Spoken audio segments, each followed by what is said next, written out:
Muchas gracias. Y gracias a todos los asistentes por estar presentes en esta oportunidad donde queremos con Iván contarles sobre esta tecnología que hemos estado impulsando un grupo importante de investigadores, profesionales, empresas e instituciones públicas en Chile desde hace algún tiempo. Este seminario, esta charla se llama Diseño, Tecnología, Construcción y Rehabilitación de Pavimentos Prefabricados de Hormigón y corresponde a un resumen de un proyecto FONDEF IT que se llama, tiene un nombre largo, Desarrollo de Especificaciones Técnicas para la Construcción Acelerada de Pavimento de Hormigón, Aeroportuario, Urbano e Interurbano, hacia procesos constructivos industrializados más sustentables y productivos. Tanto yo como Iván participamos como investigadores dentro de este proyecto y queremos, como mencioné anteriormente, contarles los resultados principales y transmitir el conocimiento que se fue adquiriendo en el tiempo.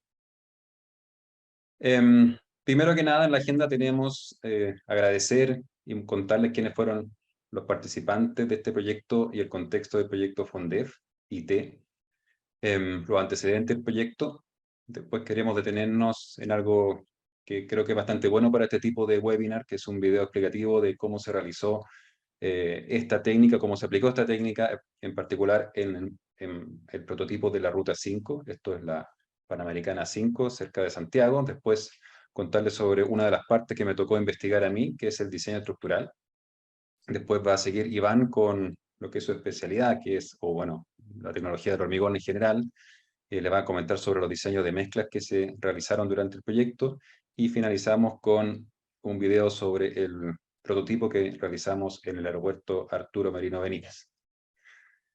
Partamos entonces con los agradecimientos porque acá hubo varias instituciones, como mencioné anteriormente. Este proyecto fue liderado por la Universidad Católica, donde yo como Iván trabajamos, también por la Universidad Diego Portales, fueron las beneficiarias por parte de la academia. En el sector público contamos con el apoyo de la Dirección de Aeropuertos, la Dirección de Vialidad y el Ministerio de Vivienda y Urbanismo. Y también hubo un conjunto de empresas que apoyaron a todo el desarrollo del proyecto que están presentadas ahí. Fue fundamental tener ese apoyo también porque justamente lo que nosotros queríamos era pasar de las pruebas prototipo de laboratorio o pequeña escala ya a una aplicación real. Y también, como les mencioné anteriormente, hubo muchas personas involucradas en este proyecto. Ahí se destaca al profesor Marcelo González, colega mío en el Departamento de Ingeniería y Gestión de la Construcción de la UC, quien fue el director del proyecto. Yo fui Álvaro González, el director alterno. Y Iván fue un investigador del proyecto y muchas otras personas, estudiantes, profesionales, participaron también en el desarrollo. Vámonos a contarle un poquitito sobre lo que es la construcción acelerada y ciertos antecedentes. Hay un dato importante en Chile y tiene que ver con la productividad, y esto no solamente tiene que ver con pavimento, sino que con la industria del hormigón. Y es que en términos de productividad, Chile no ha avanzado significativamente en los últimos años, en los últimos 30 años. Hay un caso emblemático que es en Bélgica, ¿ya? Donde muestra, si ven este gráfico que está acá a la derecha, cómo aumenta la productividad en la construcción. ¿Ya? Eso tuvo que ver con lo que es o lo que son la incorporación de construcción acelerada. ¿Mm? En Chile no se ha innovado significativamente en lo que es la construcción acelerada. No se ha podido.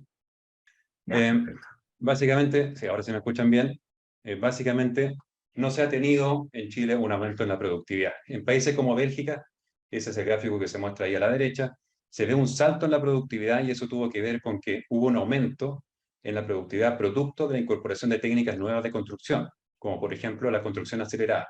Ese salto que se ve ahí tiene que ver con incorporación de técnicas que aumentan la productividad, como la construcción acelerada, que ya vamos a explicar qué es lo que es. Las técnicas actuales de construcción de pavimentos en hormigón son bastante artesanales e intensivas, y eso uno lo puede ver incluso como usuario. Acá hay una fotografía que compartió el profesor Marcelo González cerca de donde él circula habitualmente, un sector céntrico de Santiago, donde muchas veces se ven reposiciones de pavimento que a veces pasa un mes sin que se solucione. Y por otro lado, el crecimiento en general que ha experimentado el país y muchos países de la zona genera la necesidad de construir nueva infraestructura, pero también el crecimiento está asociado a un aumento en la solicitación del tránsito. Por lo tanto, vamos construyendo más infraestructura, pero también necesitamos ir rehabilitando, reponiendo esa infraestructura producto de que por el tránsito se va deteriorando en el tiempo. Necesitamos más mantenimiento. La construcción acelerada es una técnica que justamente, como dice su nombre, tiene que ver con poder materializar construcción en menor tiempo que el que habitualmente toma la construcción tradicional. Básicamente consiste en utilizar elementos prefabricados para poder reducir el tiempo de construcción. En términos de infraestructura, uno de los programas más robustos, sino más bien el más robusto o más conocido a nivel mundial, tiene que ver con la construcción acelerada de puentes. En particular, ahí se muestra un programa que tiene la Federal Highway Administration en Estados Unidos, donde justamente se han enfocado en construir en mucho menos tiempo puentes. La construcción acelerada es un proceso seguro, disminuye los costos y por lo tanto aumenta la productividad de las obras. Básicamente consiste, como dije anteriormente, en llevar elementos prefabricados de infraestructura y materializar las obras en menor tiempo.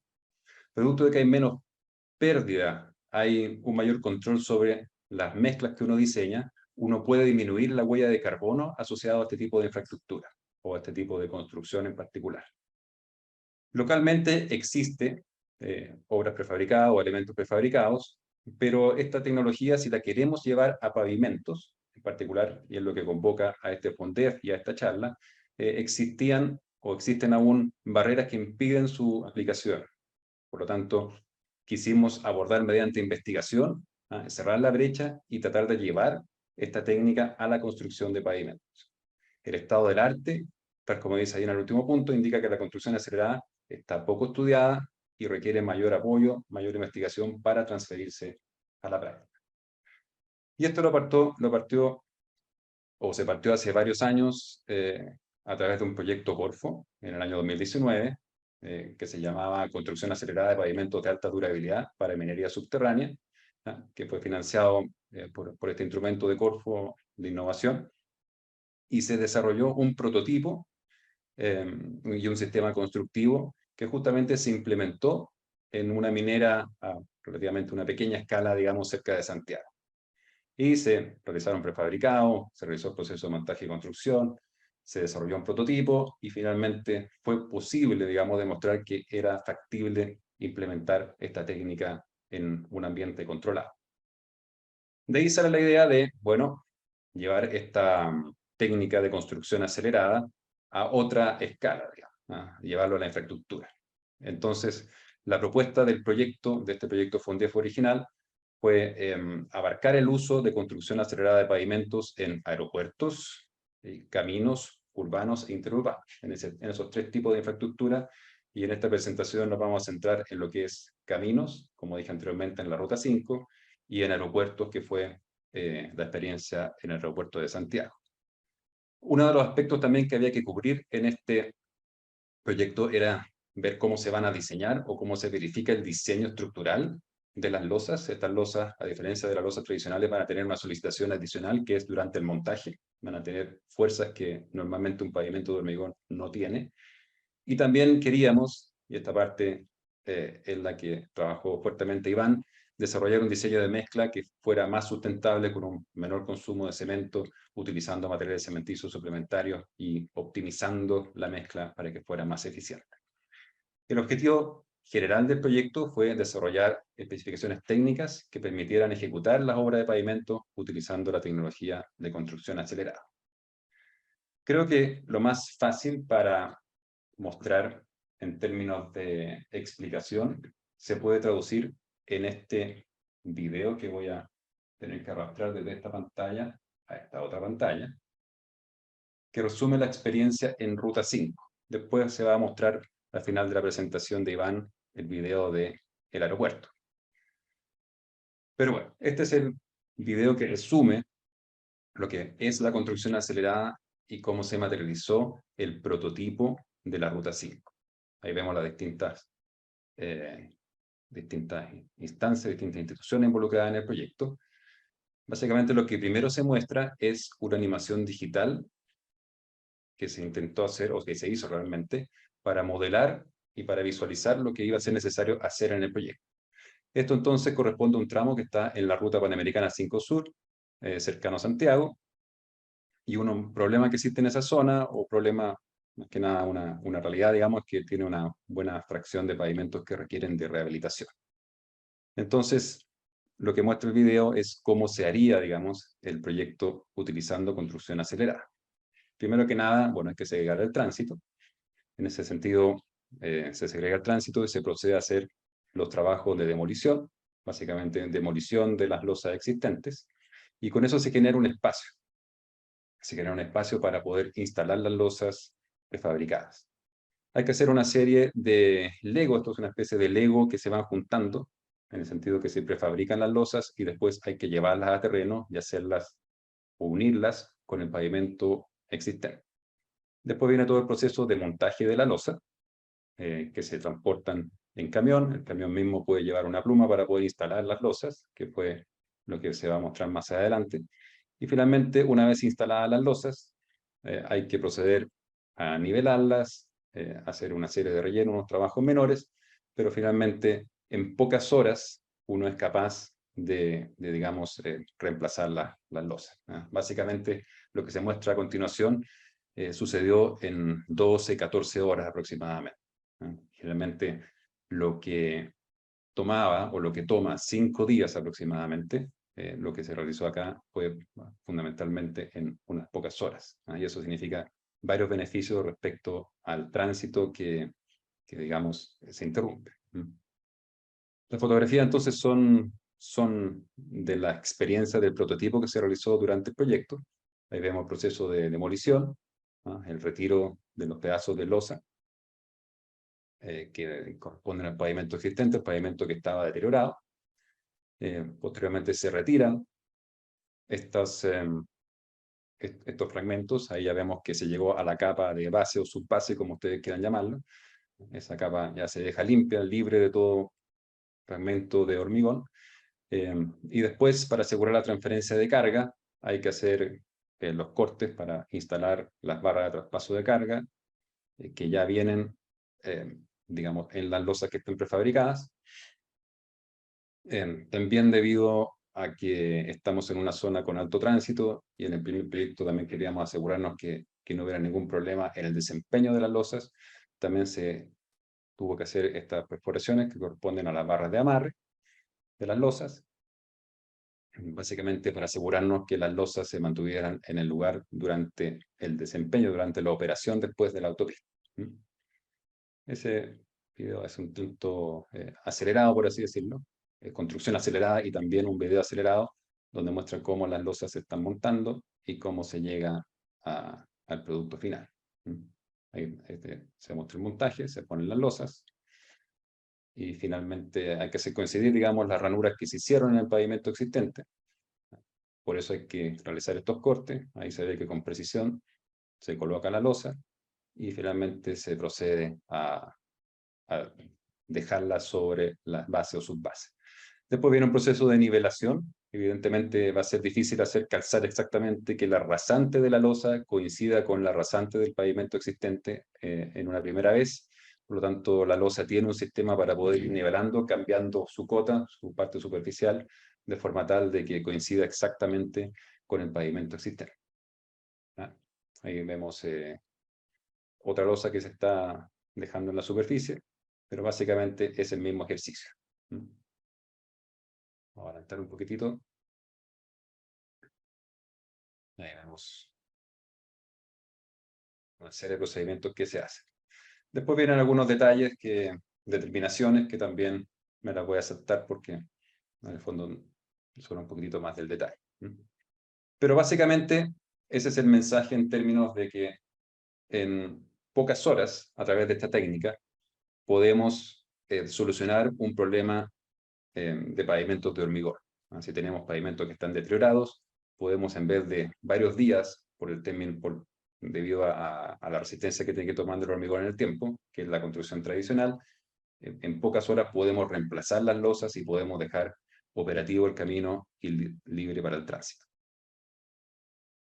Una de las cosas, uno de los aspectos que fue necesario adaptar fue el diseño estructural de pavimentos. ¿Por qué? Porque no existía o no existe un diseño o un procedimiento de diseño estructural para las losas que nosotros estábamos estudiando en este proyecto. Por lo tanto, uno de los ejes que me tocó trabajar a mí en particular en este proyecto fue el del diseño estructural. Para eso hay varios puntos que se pueden cubrir. Primero, hay que entender bien cuáles son los objetivos del diseño estructural, cuáles fueron los resultados de deflectometría que se hicieron en las losas que les acabo de mostrar. También hubo un prototipo que se hizo en pavimentos urbanos, que también tuvimos que revisar.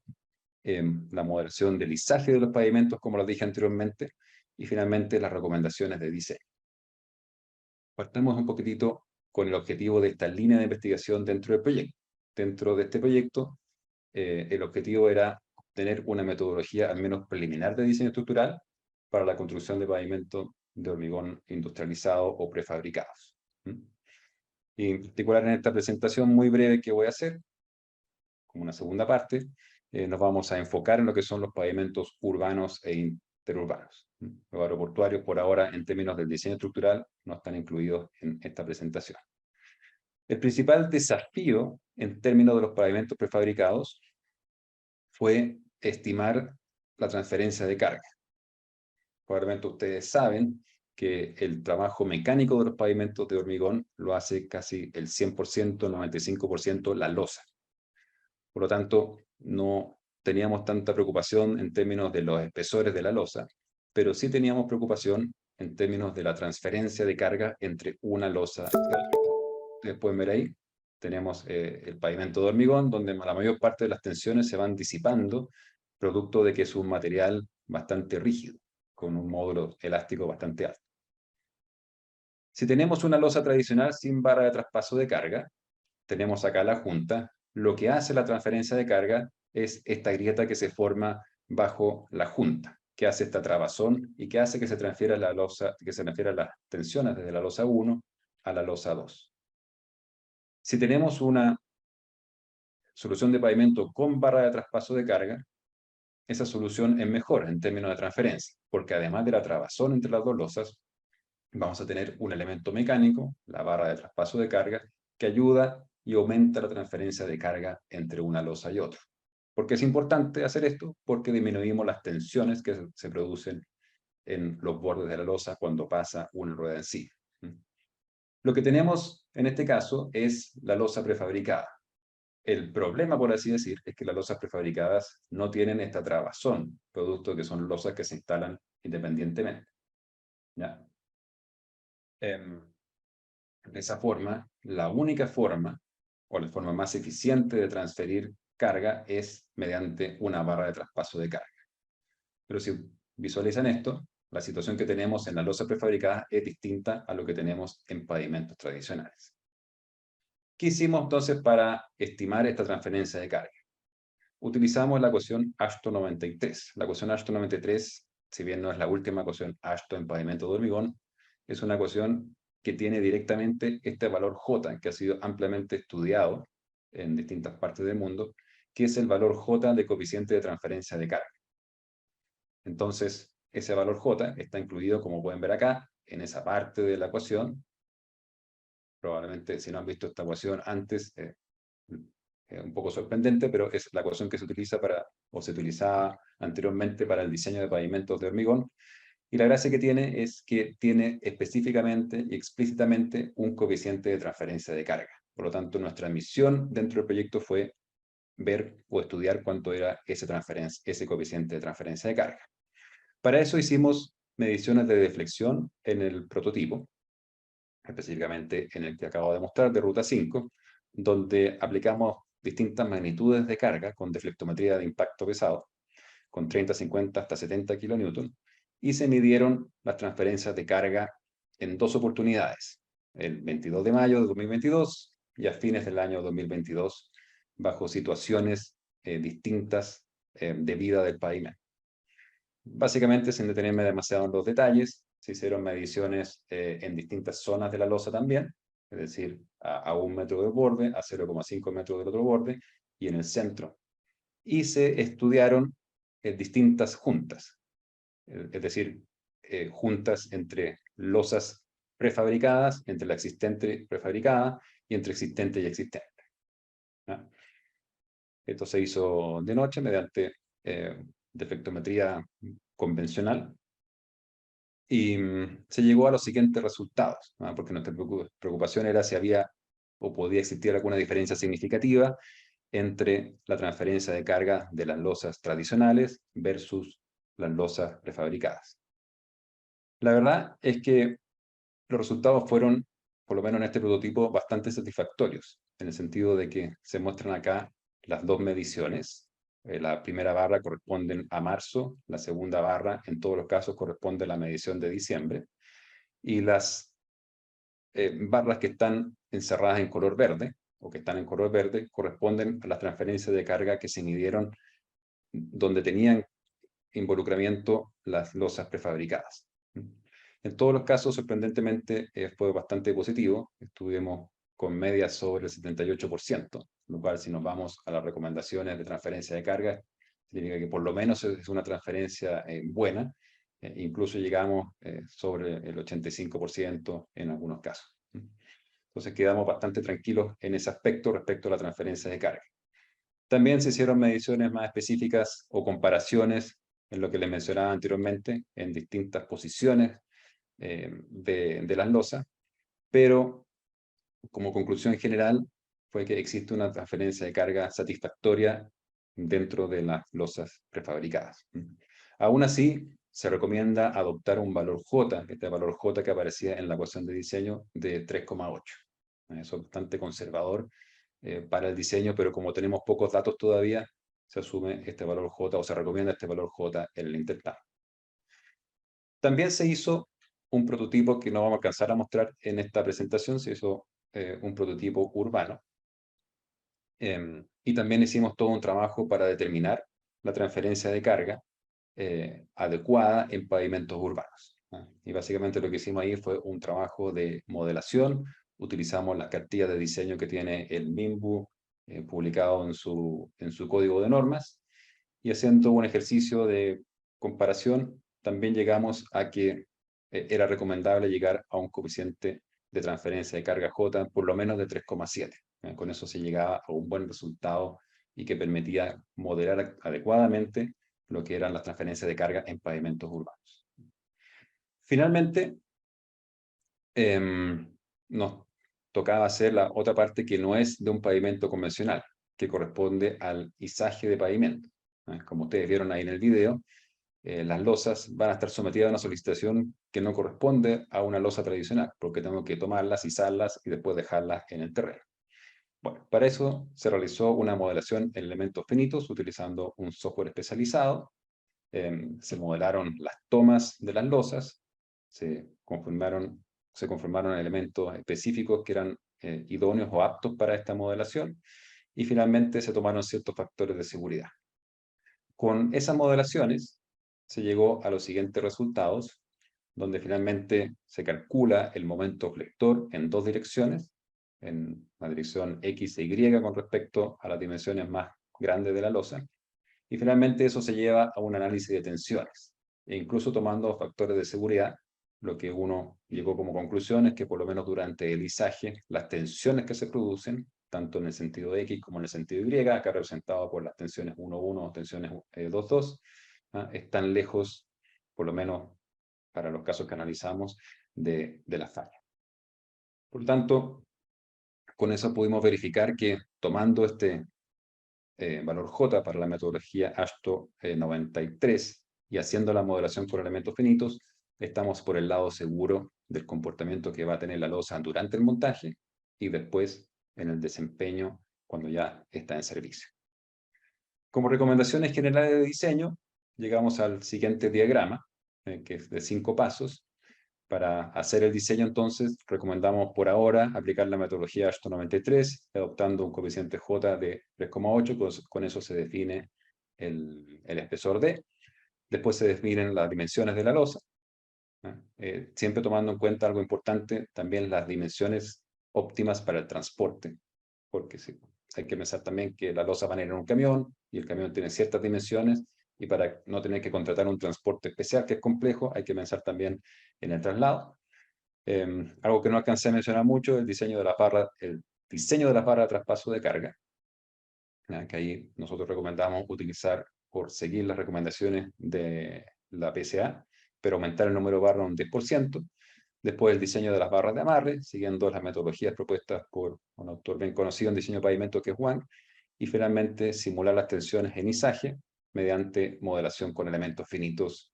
Y algo que no mencioné, para estar ya por el lado seguro, es considerar una malla de refuerzo en la losa para estar seguro de que por tracción no va a fallar esta durante el izaje.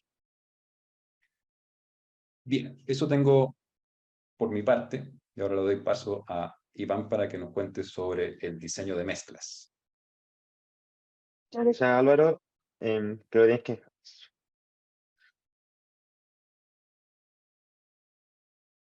¿Se ve bien ahí la segunda pantalla? Sí. Bueno, tal como mencionaba Álvaro, en este proyecto mi enfoque principal estuvo en la investigación de diseño de mezclas que fueran más sustentables y económicas que las que se ocupan actualmente en la prefabricación de pavimentos, pero que lograran cumplir obviamente con todos los requisitos, tanto en estado fresco como endurecido, de este tipo de mezclas. Entonces, como les mencionaba, el objetivo es tener mezclas que sean más sustentables y durables para el uso de elementos prefabricados de hormigón, como los que se ocupan en este tipo de pavimentos, pero que presente un comportamiento similar tanto en estado fresco como endurecido al de las mezclas que se ocupan actualmente. Entonces, para lograr este objetivo, se tuvo una metodología que se centró en tres ejes principalmente que permiten disminuir la huella de carbono del hormigón. El primero de ellos es efectivamente usar menos cemento, ya que el cemento es responsable de cerca del 95% de la huella de carbono del hormigón. Y para eso, lo que se realizó fue la primera estrategia de mejorar el empaquetamiento de los agregados. Al mejorar el empaquetamiento, como se ve en esta imagen, lo que logramos es reducir el porcentaje de vacíos que se tiene en un agregado combinado, como se ve acá, y de esa forma la cantidad de pasta de cemento que tengo que utilizar para rellenar estos vacíos es mucho menor. Por lo tanto, la cantidad de pasta que necesito para realizar una mezcla de hormigón que tenga la misma trabajabilidad y mismas propiedades mecánicas es menor, con lo cual puedo reducir la cantidad de cemento. La siguiente estrategia que se utilizó es dentro de este cemento, la huella de carbono viene asociada a la producción de clúster debido a las altas emisiones de CO2 que tiene este proceso. Y una forma de reducir el uso de clúster dentro del cemento, dentro de la pista de cemento, es utilizar materiales cementicios suplementarios. En este estudio en particular, lo que se hizo fue reemplazar parte del cemento por cenizas volantes provenientes de las centrales termoeléctricas. Al juntar estas dos estrategias, lo que se logra es tener también un hormigón que sea más durable, ya que tanto el aumento del contenido de agregados como el uso de materiales cementicios suplementarios permiten mejorar la durabilidad del hormigón, permiten disminuir la permeabilidad de este material, lo cual evita el ingreso de agentes nocivos al hormigón que lo deterioran en el tiempo. Y esto permite eh, lograr la tercera estrategia que permite reducir la huella de carbono en el hormigón, que es efectivamente usar menos hormigón. Si tenemos una estructura que se puede reparar o que necesita reparaciones significativas en ventanas de tiempo más amplias, reduzco la cantidad de hormigón que necesito para una obra y por lo tanto reduzco la huella de carbono. Entonces, con respecto a la primera estrategia del mejoramiento del empaquetamiento, lo que se hizo fue utilizar el modelo Compaction Interaction Packing Model, el cual tiene como datos de entrada variables que son fáciles de medir, que son comúnmente caracterizadas por, por las distintas empresas al caracterizar un agregado, y estas son el empaquetamiento de cada agregado individual y la distribución de tamaño de partículas de cada agregado. Entonces, en este caso, se utilizaron tres agregados comúnmente utilizados en la fabricación de pavimentos, que son la gravilla, la arena y el polvo de roca. Y teniendo estos datos de entrada, se logra establecer estos modelos, estos diagramas de tres elementos, en los cuales uno puede determinar cuál es el óptimo que me optimiza este empaquetamiento. Es decir, qué combinación de gravilla, arena y polvo de roca me permite maximizar el empaquetamiento que tengo al agregado y por lo tanto reducir el volumen de pasta utilizado en la fabricación de estos hormigones. Con respecto a la segunda estrategia, lo que se hizo fue evaluar distintos niveles de reemplazo del cemento Portland por ceniza volante. En este caso se evaluó entre un 0%, que eran las mezclas de control, y un 30%, que es una tasa de reemplazo comúnmente utilizada en la literatura internacional. Y además se varió la razón agua-cemento, o agua cementante, en este caso, entre un 0,35 y un 0,45, que también es bastante común. Entonces, a partir de estos niveles de reemplazo y estas razones agua-cemento, se obtuvo el efecto que producía distintos niveles de reemplazo en la resistencia tanto a tracción como a compresión del hormigón. Y con estos resultados, uno podía generar, por ejemplo, pastas de cemento equivalentes que tuvieran las mismas propiedades, pero obviamente había que alterar de cierta manera la razón agua-cemento, ya que obviamente al usar ceniza volante se produce una disminución en las propiedades mecánicas, pero si ajusto la razón agua-cemento, puedo tener esa recuperación en esas propiedades y tener pastas que sean equivalentes en cuanto a desempeño, pero con una menor huella de carbono. Entonces, la metodología que se siguió en esta optimización de las mezclas fue primero caracterizar una mezcla control utilizada actualmente por las empresas prefabricadoras para saber a qué niveles teníamos que compararnos en las distintas propiedades. Luego se generó, o utilizando la estrategia 1, se encontró una combinación de agregados que me permitía maximizar el empaquetamiento. Posteriormente se terminó estos diseños de pastas de cemento con cenizas volantes que fuera y tuviera propiedades equivalentes a las pastas control. Y luego de tener todo este prediseño, se empezó a evaluar experimentalmente. En la primera etapa se realizó un proceso iterativo en el que se fue aumentando la dosis de pasta de cemento hasta lograr una mezcla con un comportamiento en estado fresco y endurecido similar o superior a la mezcla control. Entonces partimos con este empaquetamiento optimizado y ahí fuimos aumentando la pasta de cemento hasta lograr las propiedades requeridas. Y luego de tener esta razón pasta agregado, se evaluaron entonces de forma iterativa también distintas combinaciones de cenizas volantes con modificaciones de la razón agua-cemento para obtener mezclas más sustentables con propiedades equivalentes o superiores a la mezcla control. Entre las caracterizaciones que se hicieron, primero obviamente se caracterizó la trabajabilidad de la mezcla de hormigón utilizando el ensayo de Conodiagrams, utilizado comúnmente en obra y en terreno. Luego se evaluó la resistencia a compresión del hormigón tanto a 7 como 28 días, al igual que la resistencia a flexotracción, muy significativa en el caso de los pavimentos, la cual se evaluó a 28 días. También se evaluó la resistencia a abrasión de los hormigones y finalmente la durabilidad con este ensayo no destructivo que permite evaluarla mediante la resistividad eléctrica. Entonces, esta probeta que se ve acá se puede evaluar a distintas edades y hacer curvas de durabilidad. Por otro lado, también era muy importante evaluar la sustentabilidad del hormigón, lo cual se hizo mediante la cuantificación de la huella de carbono de cada hormigón, según el diseño mezcla, es decir, toneladas de CO2 partidas en metro cúbico, y para eso se utilizaron valores de la literatura, en la cuales se expresan cuál es la huella de carbono de cada uno de los materiales. Como se puede ver en esta tabla, la huella del cemento Portland pozolánico que se ocupó en esta investigación era varios órdenes de magnitud, un orden de magnitud mayor que la de los otros componentes. Por esta razón que el cemento Portland explica sobre el 90% de la huella de carbono de una mezcla de hormigón. Entonces, luego de este proceso iterativo, se logró obtener una mezcla optimizada, y acá si la comparamos con respecto a la mezcla control, podemos ver que en esta mezcla optimizada nos obtienen diferencias significativas con respecto a la trazabilidad, medida como el asentamiento de cono. Respecto a la resistencia a tracción, y era un resultado esperado, se puede ver que a los 7 días hay un descenso de la resistencia respecto a la mezcla control de la mezcla optimizada.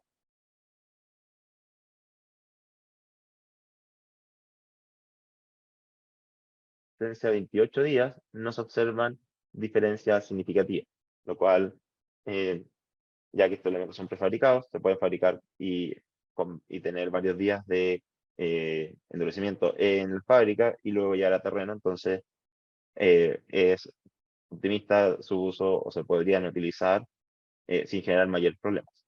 Respecto a la resistencia a flexotracción, no existen diferencias significativas, incluso se ve un leve incremento en la resistencia a flexotracción a los 28 días. Por otro lado, con respecto a la abrasión, que se mide como pérdida de masa del material, no se observan diferencias significativas entre la mezcla control y la mezcla optimizada, pero donde sí se observaron diferencias significativas fue, por ejemplo, en la durabilidad, medida como resistividad eléctrica. Podemos ver que en la mezcla optimizada se triplicó la resistividad eléctrica, y esto en términos prácticos, significa que la mezcla control utilizada o evaluada presentaba una penetración de ion cloruro alta, en cambio la mezcla optimizada presentaría una penetración a ion cloruro baja, lo cual muestra un incremento significativo en la durabilidad de las mezclas optimizadas. Finalmente, respecto a la huella de carbono, podemos ver que la huella de carbono de la mezcla optimizada se disminuyó en un 15% respecto a la mezcla control, y como pudimos ver en las gráficas anteriores, no hubo diferencias significativas en ninguna de las propiedades evaluadas. Entonces, como principales conclusiones que se obtuvieron de esta etapa del diseño de mezcla, se tiene que las mezclas, la optimización del empaquetamiento del agregado por sí solo permite producir mezclas de hormigón sustentable. De hecho, en este estudio se logró, solo optimizando el empaquetamiento del agregado, reducir en un 5% la huella de carbono del hormigón. Por otro lado, el uso del empaquetamiento optimizado y de cenizas volantes permitió mejorar la durabilidad del hormigón. Volviendo al punto que habíamos mencionado en la diapositiva anterior, la metodología propuesta permitió disminuir entonces de forma significativa la huella de carbono y mantener las propiedades de la mezcla. Y de hecho en esta mezcla se logró disminuir en un 15% la huella de carbono de la mezcla control, en la cual, como ya se mencionó en la primera conclusión, un 5% se podría atribuir a la optimización del empaquetamiento de los agregados, y el otro 10% se debe a esta optimización del diseño de la pasta, utilizando cenizas volantes como reemplazo parcial del cemento. Para finalizar esta presentación, quería mostrar un video de una de las intervenciones que se hizo. En este caso fue en el aeropuerto de Santiago, en el aeropuerto Arturo Merino Benítez. Y como se puede apreciar acá en el video, la zona de intervención fue justo en la curva donde doblan los aviones, como pueden ver acá en el zoom. Y lo que se intervino acá en la zona de montaje fue particularmente tres losas. Acá de nuevo se partió con una simulación del proceso de montaje. Como pueden ver acá, ahí llega el camión con estas losas, y teniendo una grúa montada en terreno, se realiza el montaje, similar a lo que se realizó en la intervención interurbana. Entonces, acá podemos ver el diseño estructural que se hizo de la losa, que también tiene los slots, el traspaso de losas con respecto a las cargas. Ahí se ve cómo están las losas que llegan al aeropuerto. Y luego viene el proceso de montaje. Como ver, tiene que realizarse con harta precaución, debido a que estas losas son de alto peso. Y acá vamos a ver su montaje.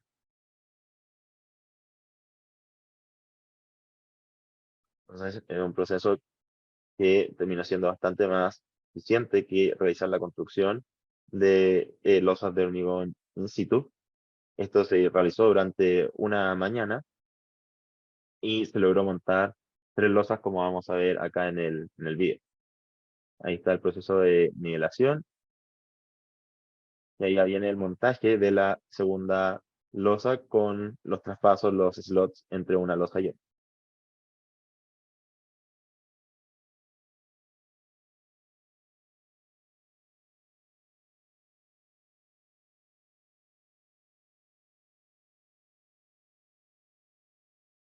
Entonces ahí, junto con la grúa y el trabajo de la gente en obra, se pudo montar y lograr la ejecución de este proyecto. Adelantar un poco. Sí, ya viene el proceso de montaje y de nivelación. Y ya podemos ver que hay dos losas montadas. Y al igual que en el pavimento interurbano, se hizo un ajuste de la nivelación entre una losa y otra.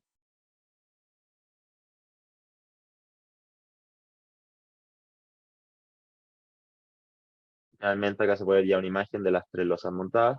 Y luego viene un proceso de grouting, que es este mortero que se usó para unir las losas con la base. Y con esto ya quedaron las tres losas bien instaladas.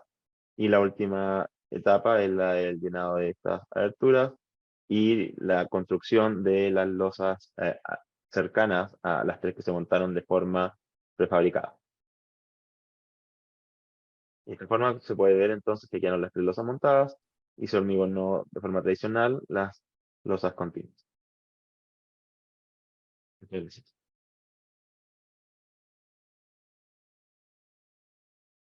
Bien, con eso, Iván, cerramos esta charla, digamos, en muy poquitos minutos intentamos mostrar lo que se hizo en este proyecto.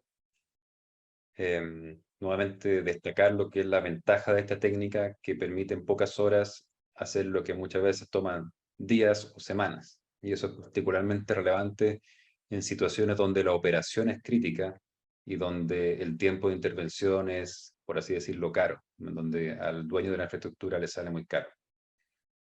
Entonces, no sé si damos paso a las preguntas. Veo que hay varias preguntas.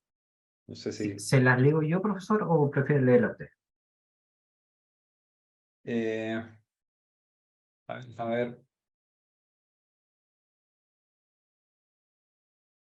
voy a dejar mi presentación que puede ayudar a responder algunas preguntas. Denme un segundito. Mm.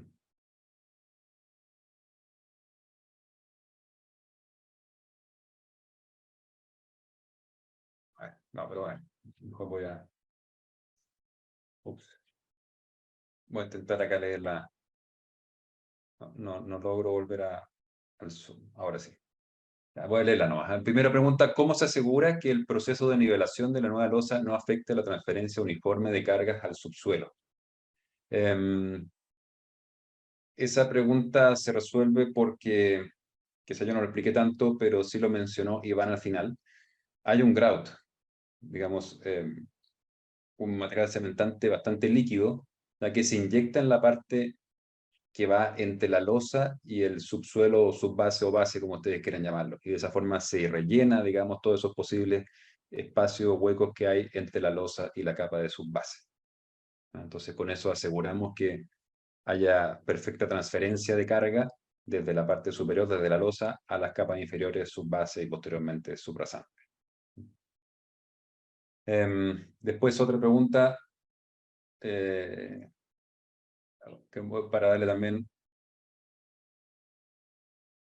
una pregunta a Iván.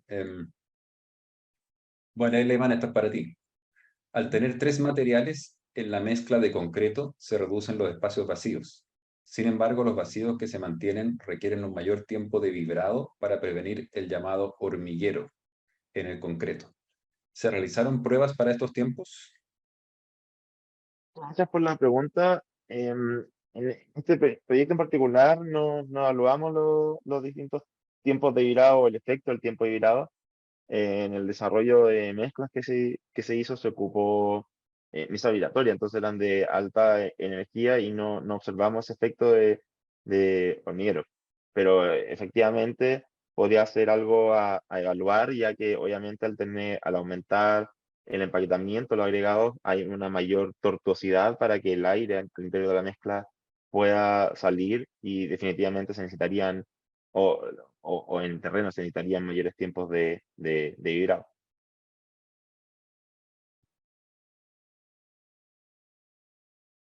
Ujú. Bien, acá hay otra pregunta para ti, Iván. ¿Sería posible implementar el uso de materiales adicionales como residuo de siderurgia, textiles, llantas trituradas o polipropileno con el objeto de mejorar la calidad de la mezcla y promover procesos de reciclaje? Esa es una muy buena pregunta y de hecho los residuos de siderurgia, conocidas como escorias de alto horno, son muy utilizados, por ejemplo, en el contexto tanto nacional como internacional, ya que es un muy buen material cementicio suplementario, o incluso hay otros residuos de esta industria que se podrían ocupar como reemplazo de los mismos agregados. Lo mismo el caso de las llantas trituradas o de los textiles. Hay investigación en desarrollo. Algunos pueden ser utilizados como, por ejemplo, fibras fibras que permitan mejorar el comportamiento de atracción del hormigón, lo cual sería muy relevante para el contexto de elementos em, de pavimentos. Así que todo lo que se propone en esa pregunta son temas que se podrían utilizar efectivamente tanto por su efecto positivo en el comportamiento de la mezcla, como por su efecto positivo también en la sustentabilidad de estas soluciones. Bien, aquí hay algunas preguntas que creo que yo puedo responder. En el video se observan losas de espesor considerable. ¿Se estableció algún espesor mínimo para esta metodología de losas prefabricadas? Bueno, efectivamente, en la ruta 5 eran 28 centímetros y en el aeropuerto eran losas de 45 centímetros de espesor. Son bastante grandes, eran la del aeropuerto de 5 por 5 metros, por lo tanto cada una pesaba del orden de 28 29 toneladas. Se establecen los espesores mínimos de acuerdo a los requerimientos que tiene cada agencia a cargo de los pavimentos. Por ejemplo, el MOP realmente son espesores mínimos de 18 centímetros y máximo de 30. Aeropuertos también tiene sus especificaciones y en el caso de pavimentos urbanos, ahí sí efectivamente se pueden utilizar espesores menores de 12 centímetros, siempre y cuando, por cierto, se cumpla el diseño estructural, el servicio y que las tensiones que se producen durante el izaje no superen las tensiones admisibles del hormigón. Después, a ver, ¿qué más? Hay varias preguntas. Creo que este ya no. A ver, ¿de qué manera se garantiza la transferencia de carga entre las losas, teniendo en cuenta que el bulbo de concreto que encierra las barras, pasajuntas longitudinales, está limitado a los recortes de las muescas, superficie de fallas? La verdad no entiendo muy bien, no entiendo muy bien esa pregunta. Pero en todo caso, toda la zona que se mostraba ahí en los videos y en las fotografías, que digamos está vacía al momento de la instalación, después se rellena con grout. Y ese grout tiene una resistencia suficiente como para garantizar la transferencia de carga y para que tenga una buena durabilidad el pavimento en esas zonas en particular donde se concentran las tensiones. No sé si respondí la pregunta, pero me imagino que va por ahí. Después, en cuanto a costos, ¿cómo se compara el uso de estas losas considerando toda la mano de obra requerida, sobre todo para la instalación de barras de transferencia y nivelación con el grout, que entre paréntesis se ve un trabajo tedioso? A ver, los costos en general de esta tecnología son mayores que una construcción tradicional de pavimento, en costo directo. Pero cuando ya al dueño de la infraestructura le empieza a costar la intervención, por ejemplo, en la ruta 5, en esa zona es una, o si no, la ruta más transitada en Chile, en términos de vehículos por carril y por unidad de tiempo, es muy caro, digamos, para la concesionaria en este caso, detener el tránsito. Entonces, si analizamos el costo total, considerando los costos de usuario, los costos generales que tiene que asumir el concesionario, esta tecnología es más barata, tiene menor costo. De hecho, el grupo de trabajo del proyecto FONDEF trabajó y tiene un trabajo que está pendiente por publicar donde justamente hacemos ese análisis.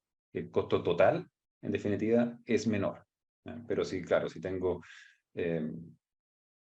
o digamos, eso se justifica, o esta tecnología se justifica mucho más cuando tengo escenarios donde tengo que intervenir en un poco tiempo.